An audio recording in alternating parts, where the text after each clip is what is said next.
see just the amazing archaeology and what happened, and two, some of the biblical significance of what took place here.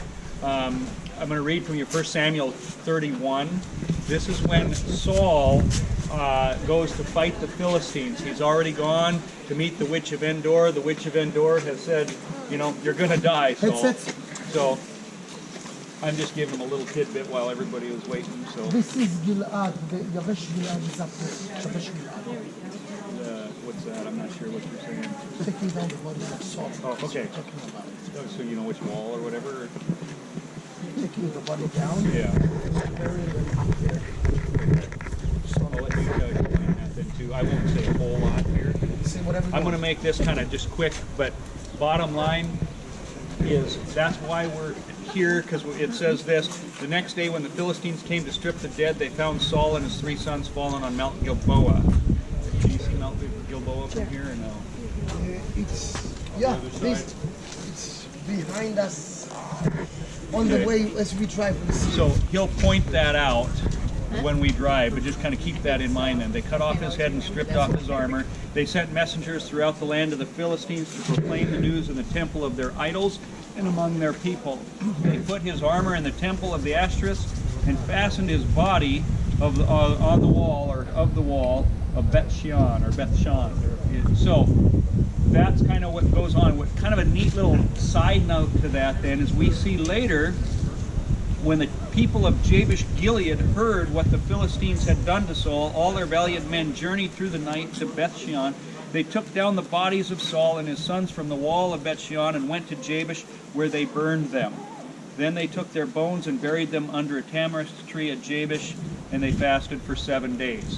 What I like about this is, why did the men of Jabesh Gilead come and do that? Saul really wasn't that great of a king, but why did they do that? Anybody have any idea outside of you, Sean? He was the king.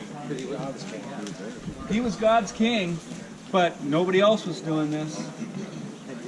What we see is that Saul, when he was literally first became king, the people of Jabesh Gilead, I think it was the Philistines, were coming to attack them, and they said, we're going to, give us everything you got. And they said, well, we'll give you everything you got. And they said, okay, well, not only do we want that, but we want you, we're going to like poke out your right eye too. Nachash the Ammonite. The Ammonites? Nachash the Ammonite. Yeah, and so we're going to poke out your eyes too. And they said, well, bottom line is, Saul's the guy that came and rescued them. And so because of that good deed, the people of Jabesh Gilead had a soft spot in their heart for Saul. And they took care of it because, in a sense, they owed him. Okay? And so when you read that story, it's kind of in there, but you got to remember that years earlier, Saul rescued them. And that's why I think it's mentioned that the people of Jabesh Gilead came to do it. John, do you have anything to add to that? I know that you talked about that before, too. Yeah, I call it King Saul was pinned to a wall, y'all. Yeah, King Saul was pinned to the wall, y'all. There's a lot of... So, go ahead. There's a lot of Christ in it too, where it's a picture of a king who saves the people. No, talk. I don't remember a whole lot of it. We want to know. Yeah, we want to know what you remember. I said I'd have to look at my notes again, but it typifies Christ in a lot of ways, where you had King Saul. He was like this figure who saved his people, and then his people ended up coming and burying his body. And I can't remember all the typology, but I'll look. It's really interesting though how it points us to Jesus. Just as he said, he's on every page. yep, he's everywhere. And so put these pieces together. Don't just read the scripture with this blinder on where you can't see left and right. What was the scripture verse? 1 Samuel 31. I think it was 1 Samuel. There you go. 31. Right eye. Right eye, yeah. I will explain why the right eye. And is it 27 civilizations here? No, here much less. Much less? It's Okay. not like Mikado. We're talking more about like 10 layers, Okay.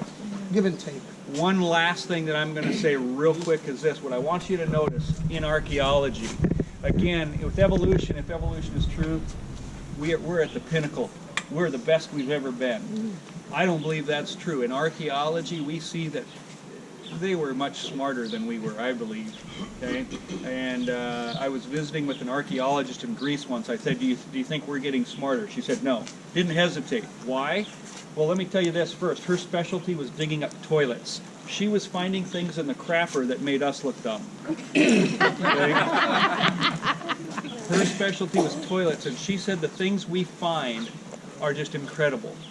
Okay, and so when we find these archaeological sites, the ones that are the best and neatest to look at oftentimes are not up here, they're down here, where we find some just amazingly ridiculous stuff.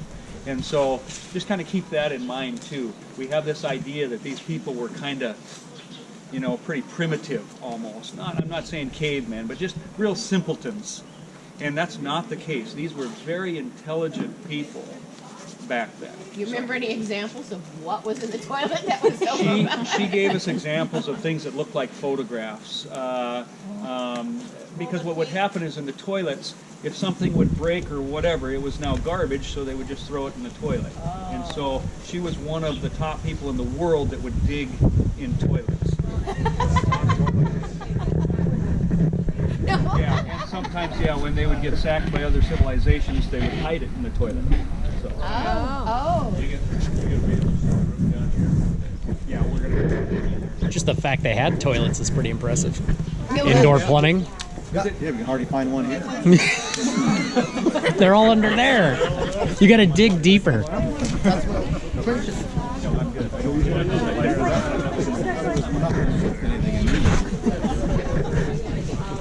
Okay, folks, let's go get a little test. Raise a hand. We've got everybody. Let's go down. We're gonna take our time here because, first of all, for the first time in my entire career since 2006, I've got a pastor that wants us to take time here. Usually they just keep it. No. There's nothing here. Let's continue. Let's do half an hour. And that's it. So thank you for that, because I want to give you people as much as possible culture of the Middle East. And again, if you understand that, you understand more the scripture. I cannot interpret Hebrew words, some of them, into English, like Torah is not law, it's way of life and so on, but still some words we can do that, and by that we'll understand deeper. It's not going to make us better believers, like you said, but at least we'll have a deeper picture of everything. So let's go. One thing, I would like to, if we can, get a group picture. This might be a good spot in the theater. Yes. So we'll take a group picture.